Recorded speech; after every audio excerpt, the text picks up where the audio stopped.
I know a lot of people were waiting for this movie. What's up, everybody? Back today to talk about Digging Up the Marrow. I don't know if I consider myself a big Adam Green fan. I liked Hatchet well enough. I saw all 3 films. I liked Frozen. I thought that was exceptional. Great movie. How do you make a movie scary about a ski lift? They succeeded. That was pretty cool. So that brings us to Digging Up the Marrow. I'm not familiar with Adam Green's other work like Holliston. I haven't seen the Chillerama segment. So yeah, you know, I just know Adam Green makes horror movies. So that's what led me to this movie. That's what got it on the list. And I'm happy I watched it. This is probably going to be my favorite Adam Green movie. Great mockumentary.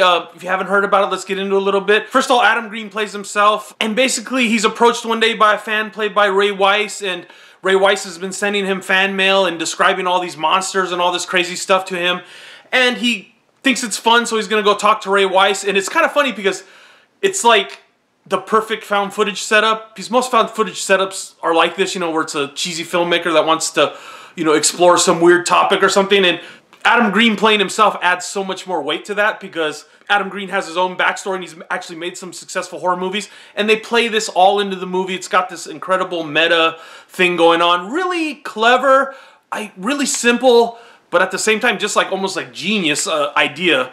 So let's get into it a little bit. The good and the bad. First thing, the idea, solid as hell, original. Cabin in the Woods gets a lot of hype and all that crap, but you know, this is a pretty good meta idea itself. And overall, the movie's really lighthearted, fun. I was thinking, man, I could show this to my kid probably, because I'm always looking for a good horror to get my kids into that's not gonna scare the shit out of them. But the last 10 minutes of this movie were pretty fucking scary, and I was like, whoa, like the last 13 minutes it starts getting pretty crazy. And it ended, and I was actually kind of scared, so definitely wasn't bored at all during the movie. Like I said, I had a good time. They work in some other horror directors, some other horror artists. It's really cool. I mean, the way it starts, the whole thing becomes this exploration of kind of what you consider a monster, and they kind of ask the question, just because something looks like a monster, is it really a monster? And really good stuff. Couple of bad things, and they're just really nitpicks. I don't know what else to say, but Adam Green is not really that great of an actor. I mean, obviously he's a skilled filmmaker, skilled writer, because he wrote this also, and he's written his other stuff. But his acting, you know, at some scenes, it's kind of funny because it plays into the movie, the comedy aspects, but some scenes between him and Ray Weiss when they're interviewing each other just come off kind of like a skit. And that's fine, because it is supposed to be comedic.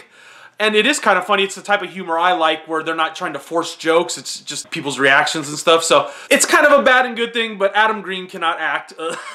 Ray Weiss is a great genre actor, but you know, he's not, I can't imagine better actors being in this, but Ray Weiss and Adam Green aren't that great of actors.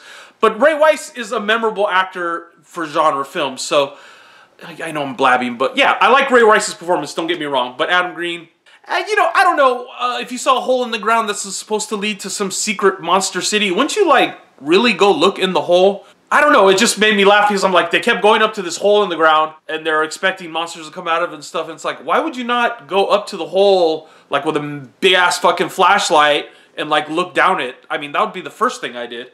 I mean, eventually it gets to that, but I'm like, that kind of was just, you know, it's all nitpicky stuff, because this is really, like I said, a masterful idea. Smart writing, just simple in design, but like such a good idea. I mean, buy the Blu-ray, buy the download it, whatever, watch it.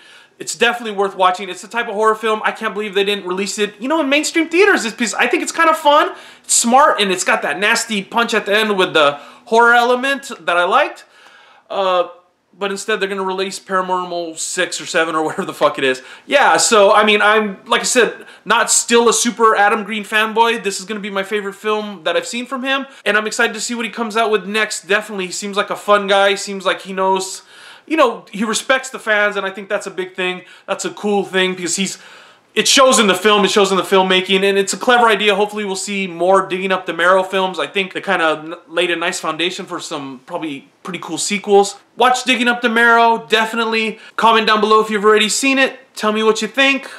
I liked it a lot. 4.5 out of 5. I'm just going to take a half a point off to be on the safe side. I know it sounds stupid, but it's a little slow rolling. I don't know how good it's going to play the second time, because it's mostly a discussion, but I'm excited to watch it again at some point, definitely. So that's all I can say, really. Let me know what you thought down below.